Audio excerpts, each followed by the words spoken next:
ಆಕಾಶ ಮತ್ತು ಪಾತಾಳ ಅಲ್ಲಿ ಯಾರ್ಯಾರು ಇದ್ದರೆ ಇವರೆಲ್ಲರೂ ಒಟ್ಟಾರಾಗಿ ಕಂಡ ಅತೀ ಬುದ್ಧಿವಂತ ಅವರೆಲ್ಲರೂ ಇವರೆಲ್ಲರೂ ಓಕೆ ಅತೀ ಬುದ್ಧಿವಂತ ಹೊಣೆಗೇಡಿ ಆ ವ್ಯಕ್ತಿಯ ಕತೆ ಮುಗೀತಿಲ್ಲ.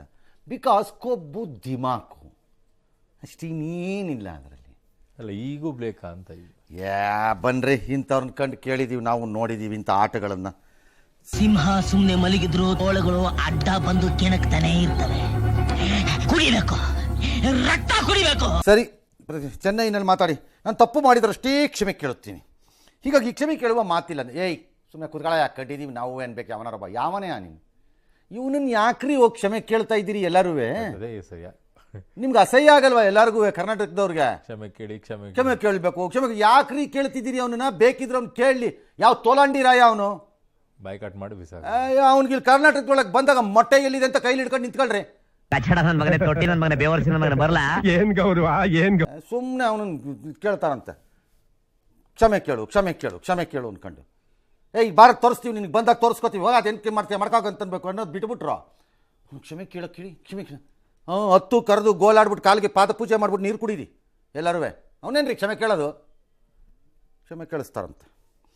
ಇದು ಹೀಗಾಗಿ ಕ್ಷಮೆ ಕೇಳುವ ಮಾತಿಲ್ಲದೆ ಯಾವನ್ ಕೇಳ್ದನು ಹೋಗಲೇ ಅನ್ಬೇಕು ಅವನಿಗೆ ಕ್ಷಮೆ ಕೇಳೋದನ್ನು. ನಿನ್ನೆ ಅವನು ಕೇಳ್ದವನು ಬೇಕಾದ್ರೆ ಕೇಳು ಸಾಕಾರೆ ಸಾಯಿ ಹೋಗು, ನಮಗೇನು ಹೋಗ್ಬೇಕು? ರಾಜ್ಯದ ಜನ ನಿನ್ನನ್ನು ನಾಯಿನರಿಗಿಂತ ಕೆಟ್ಟದಾಗ ನಡೆಸ್ಕೊಂಡಿದ್ದಾರಲ್ಲಿ ತಮಿಳ್ನಾಡು.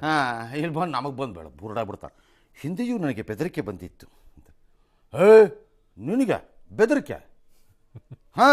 ಯಾವನವನು ಹಾಕಿದ ಬೆದರಿಕೆ ಹಾಕಿದವ್ರು ಇವ್ರಿಗೆ ಹುಡುಗಾಟ ಆಡ್ತಾ ಇದ್ದೀರಾ ನೀವು? ಮೂಲ ತಮಿಳ್ರವರು, ಅವ್ರಿಗೆ ಬೆದರಿಕೆ. 3 ಕುಟುಂಬ ನಡೆಸಿರೋರು ಅವ್ರ ಜೀವಿತ ಅವಧಿನಲ್ಲಿ. ಇಂಥವ್ರಿಗೆ ಬೆದರಿಕೆ ಇವ್ರಿಗೆ ನಿಮಗೆ ಬೆದರಿಕೆ ಹಾಕ್ತಾರ? 3 ಫ್ಯಾಮಿಲಿ ಮೇಂಟೈನ್ ಮಾಡಿದವ್ರು ನೀವು.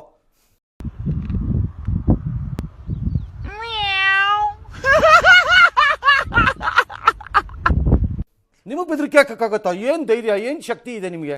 3 ತಮಾಷಿನ ನಂಬುದವ್ರನ್ನ ಕೈ ಬಿಟ್ಬಿಟ್ಟು ಮುಂದಕ್ಕೆ ಹೋಗಿರೋ ಜೀವನದಲ್ಲಿರೋ ಗಿರಾಕಿ ಬಂದು ಪ್ರೀತಿ ವಿಷಯ ಮಾತಾಡ್ತಾನಂತೆ. ಮೊದಲ ಪ್ರೀತಿಯ ಕಥೆಯಲ್ಲಿ ಕುಟುಂಬದಲ್ಲಿ ಯಾರ್ಯಾರು ಏನೇನು ಮಾತಾಡಿದ್ರು ಅನ್ನೋದು ನಾವು ಕೇಳ್ಕೊಂಬರ ಕೇಳಿ. ಪ್ರೀತಿ ಅಂತೆ, ಪ್ರೀತಿ. ಯಾವ ಪ್ರೀತಿ, ಯಾವ ನ್ಯಾಯ? ಅವತ್ತು ಕುಟುಂಬದ ಒಳಗಡೆ ನ್ಯಾಯ ಮಾತಾಡಿದ್ರಲ್ಲ, ಜ್ಞಾಪಿಸ್ಕೊಪ್ಪ ನ್ಯಾಯನ. ಅವತ್ತು ಬುರುಡೆ ಕೇಳಕ್ಕೆ ಸ್ಟಾರ್ಟ್ ಮಾಡಿದ್ರೆ 1000 ಕೇಳ್ತೀವಿ. ಆಮೇಲೆ ಇನ್ನು ಶಿವಣ್ಣ ಕ್ಷಮೆ ಕೇಳಿಸ್ಲಿ. ದೊಡ್ಡ ಮನೆ ಯಾರು ಕ್ಷಮೆ ಕೇಳಿಸ್ಬೇಕು? ಶಿವಣ್ಣ ಯಾರದ್ದು? ಕಮಲ್ ಹಾಸನ್ ಕಡೆ. ಫಸ್ಟ್ ಆಫ್ ಆಲ್ ಅವ್ರು ಹೇಳಿರೋದೇ ತಪ್ಪು ಅಂತ ಹೇಳಿಲ್ಲ ಅವ್ರು ಇನ್ನೂ. ಹೌದು, ಅದನ್ನೇ ಹೇಳಿಲ್ಲ ಅವರು. ಅಭಿಮಾನ ಕ್ಷಮೆ ಕೇಳೋದವರು ಕೇಳಿಸೋದು ಒಂದು. ಎರಡನೇದು ಕಮಲ್ ಹಾಸನ್ ಬಂದ್ಬಿಟ್ಟು ಶಿವರಾಜ್ ಕುಮಾರ್ ಮಾತು ಕೇಳ್ಬಿಟ್ಟು ಕ್ಷಮೆ ಕೇಳ್ಬಿಡ್ತಾರೆ. ಸುಮ್ಮನೆ ರೀ, ಶಿವರಾಜ್ ಕುಮಾರ್ ಪಾಪ ಅಷ್ಟು ದೊಡ್ಡವ್ರು ಅಲ್ರಿ ಕಮಲ್ ಹಾಸನ್ ಮುಂದೆ.